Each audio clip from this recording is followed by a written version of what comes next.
In a previous video, we looked at the ways, or some of the ways, you can use date time formatting to improve the overall appearance of a form, as well as to conserve space required to display that data by using formatting on the dates and times, and also on some numbers as they're displayed in a calculation on the form. As you may recall, I used my own personal time and billing database application for some sample data, and I presented work that I have done at different times in the past as examples of how we can do that. Here we have, for example, the use of short date format to both regularize and shorten the date on which the work was done. The start time and stop time, of course, are relevant, but the time on which the record was created for the work date is not really as relevant. And so we use the format, the short date format, to remove the time component for display purposes and show only the resulting dates. We use the medium time to remove the seconds, which are, again, not really relevant to the amount of work done, which is based on a 15-minute increment, say, so from 4:30 till 5 is a 30-minute work period. And finally, we also introduced the use of number formatting to regularize and make more uniform the appearance of the work hour calculation, so that it always has 2 digits in the decimal point, whether or not those digits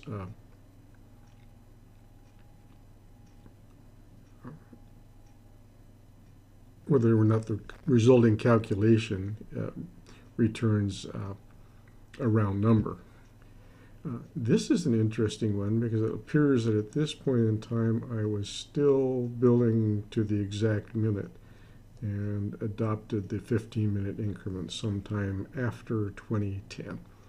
But that's kind of an interesting side note. Let's look now at some of the ways we can take advantage of formatting and some other date functions, date-related functions, to do the same thing in terms of both appearance but also functionality. In this form, we're going to look at work completed by month. So the goal here is to group work done not by the customer and work project, but by the customer and month or months. It could be 1 month, it could be many months, when work was done for that customer. The default is going to be all customers and all months, and as you can see, there's 9,353 resulting work detail records. The way this works is this combo box is now set up with a row source that shows us the year, 2003, and month, September, in which the work was done. You will notice that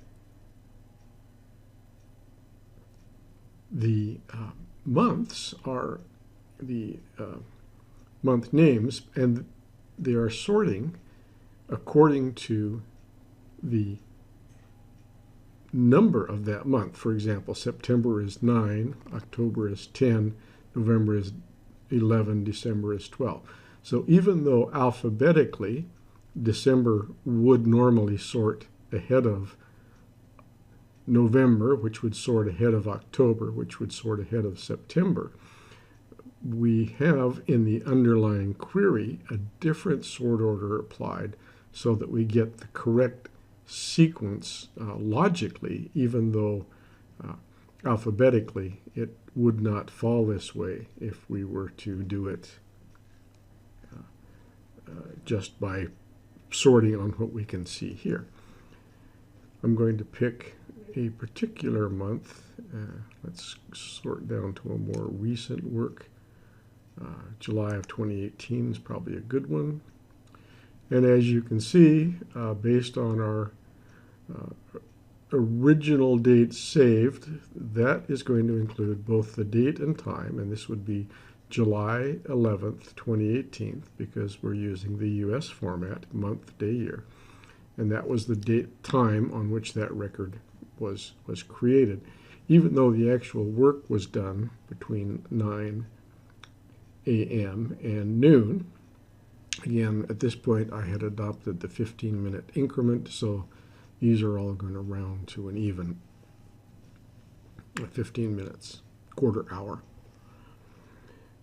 In order to make this a little more useful, it includes the work, and you can see these two elements were work done on the same project.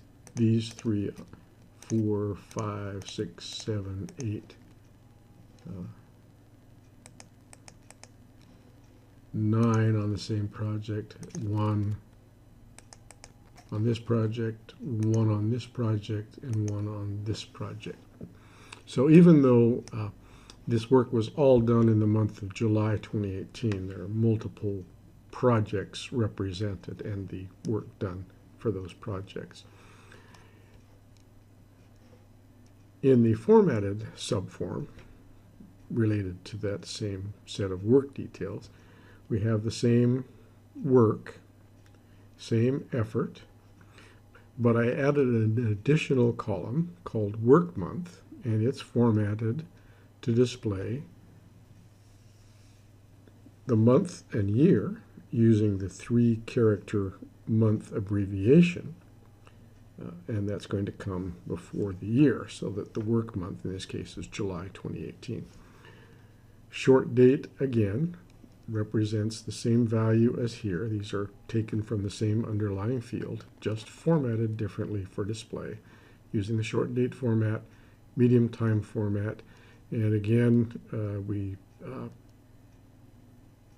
formatted the label with an abbreviation so that it takes up less space, and we added the number format, which generates a number with 2 decimal places, so that even though some of these are even hours and some of them are partial hours, they all have the same number of decimal places. Okay then, let's look at how we managed some of these by looking at the underlying query. Let's start here. We're going to open the property sheet, select the query. This is the one we're using, and now we can get rid of the property sheet, slide this so that it's centered properly here, move it up, and look at it now. Okay.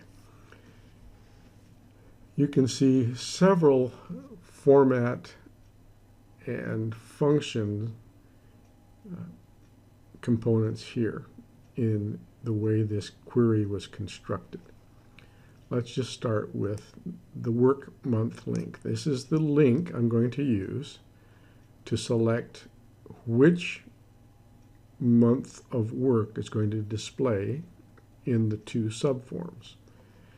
I generated this work month link by taking the year function and the month function and applying them to the work date to generate a year-month combination, which will be used both here in this query and in the record sources of the 2 subforms, so that we have a way to filter or link them to the date selected, the month selected in the combo box.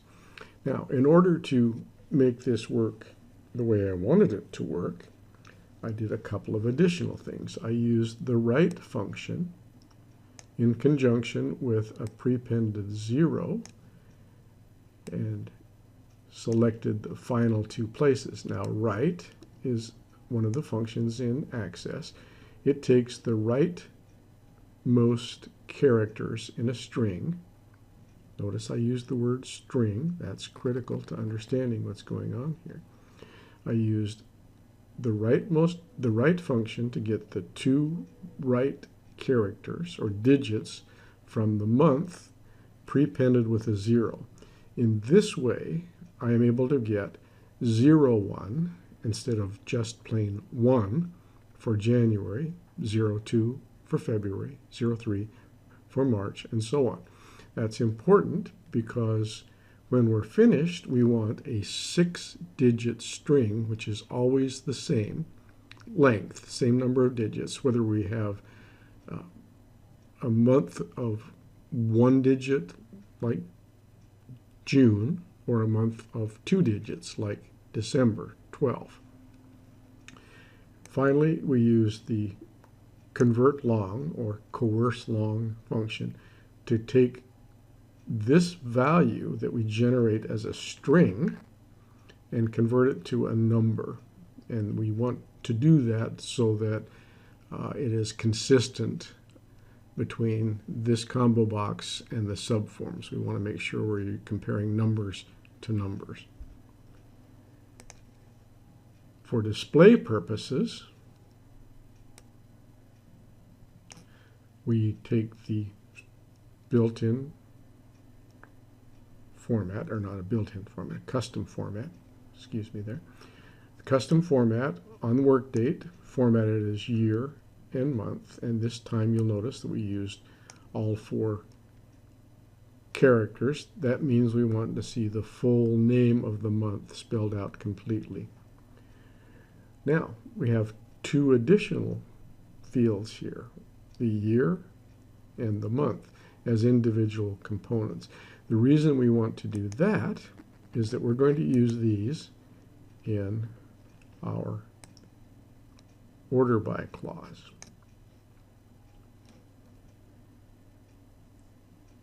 I could probably accomplish the same thing with my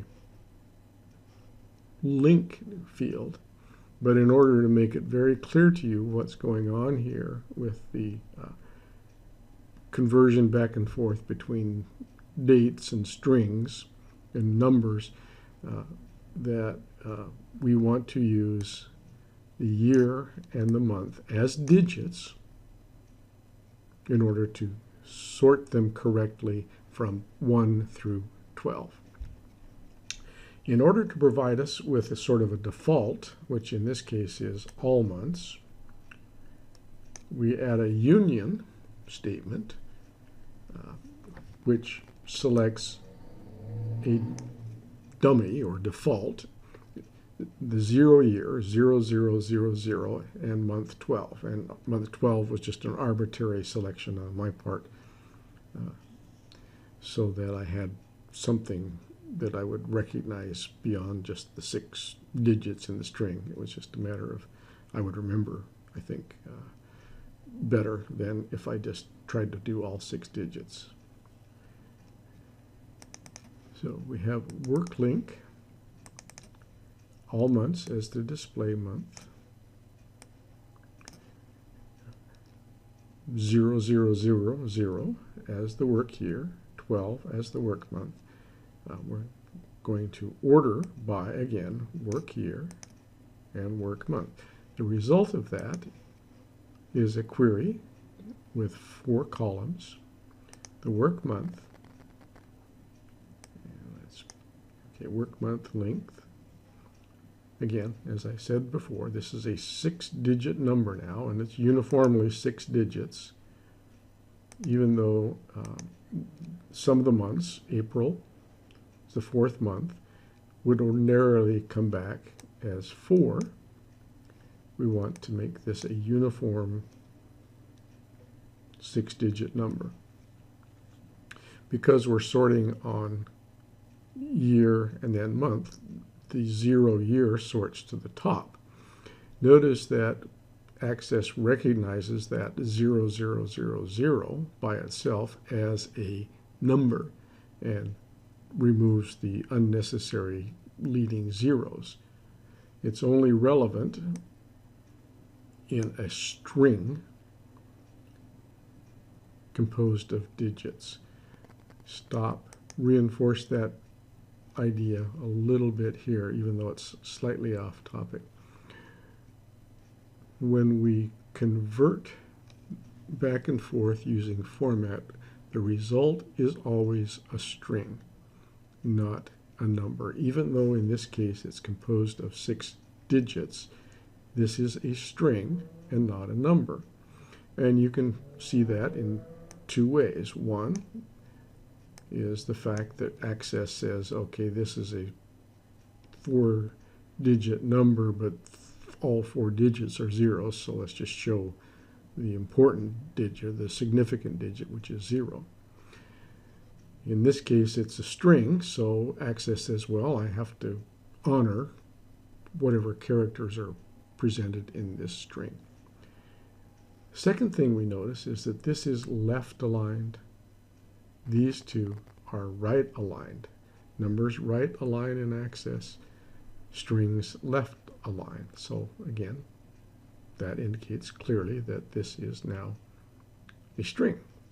So that's how we did this. 4 columns in the query, the final 2 columns used for sorting. The first one is going to be for linking to our 2 subforms.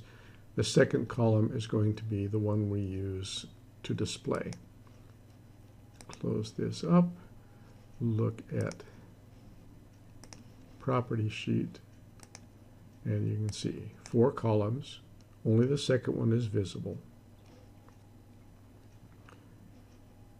Linking is done by using a combination of the customer ID and work month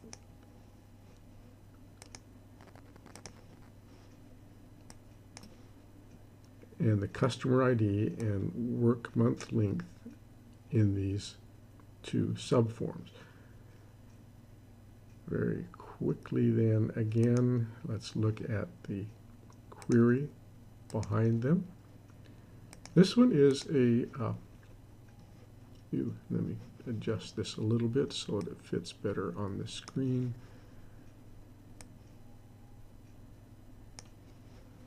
Bear with me while I readjust this to fit.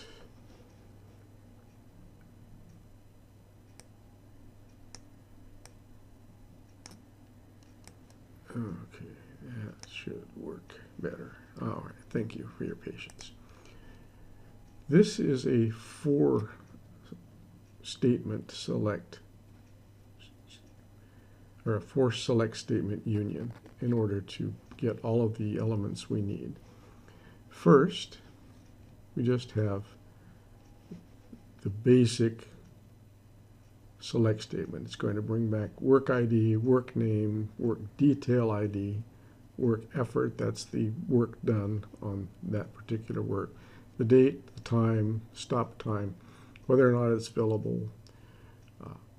This again, let's move this down so that it's on a single line for easy viewing. There's the same expression that we saw in that combo box, or excuse me, in the query for the combo box. We use the convert to long with the year and the 2-character date as our work month length. And so this link provides a direct connection between this query, which is the record source for the subform, and the combo box, and that way they will stay in sync. Then we said, all right, we need to know if we select just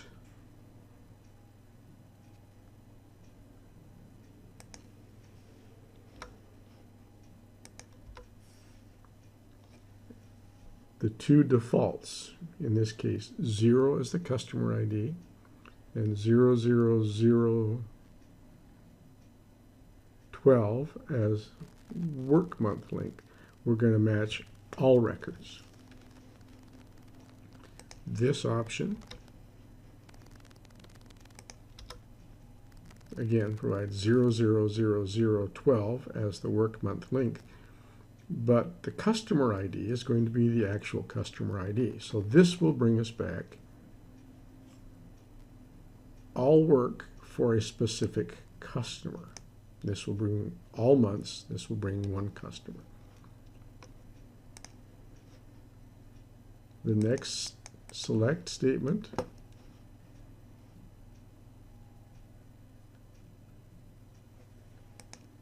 excuse me again, I reformat. I wish Access would honor SQL layouts better. This one, again, is going to use the work month length based on looking at the actual year and month of the work, but it's going to bring back all customers. So work done for all customers in that period of time. So with these four statements, we're able to pick all work for all customers, all work for one customer,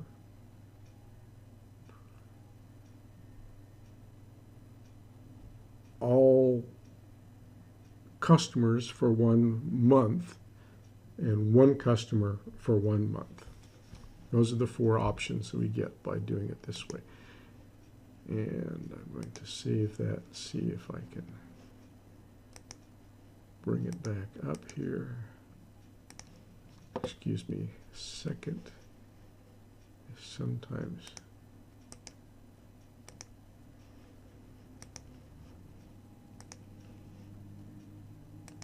let's look at this in datasheet view so we can see what's going on here. So it returns a total of 37,412 records, which is actually the same as our combo box multiplied by 4, because it's going to return each individual record 4 times. And we'll scroll out here to the right to make sure we see how that's working. So we've got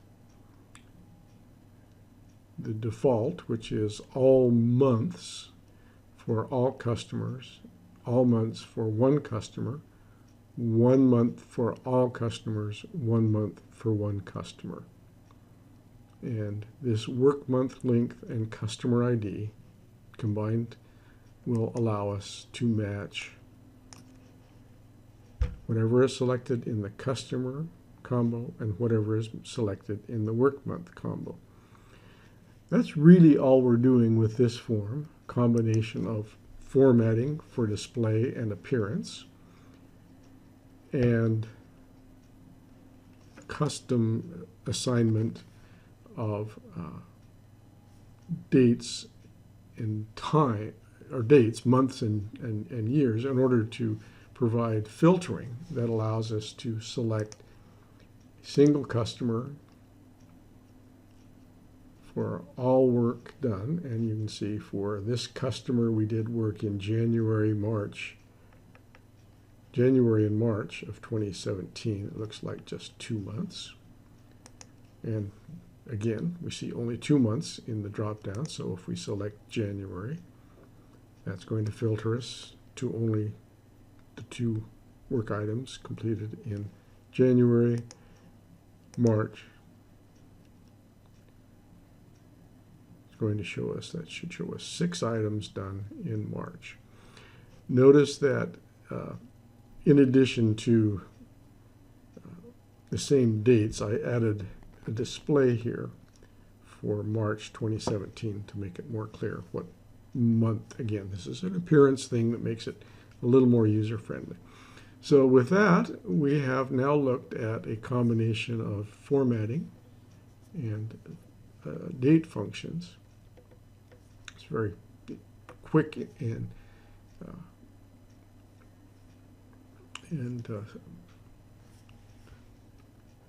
simple look at basic date functions. In order to make your forms a little more interactive, user-friendly.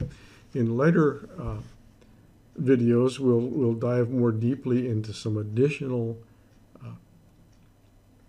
date calculations, some additional functions we can use in Access to do different things with dates for comparison purposes, for calculation purposes, and so on.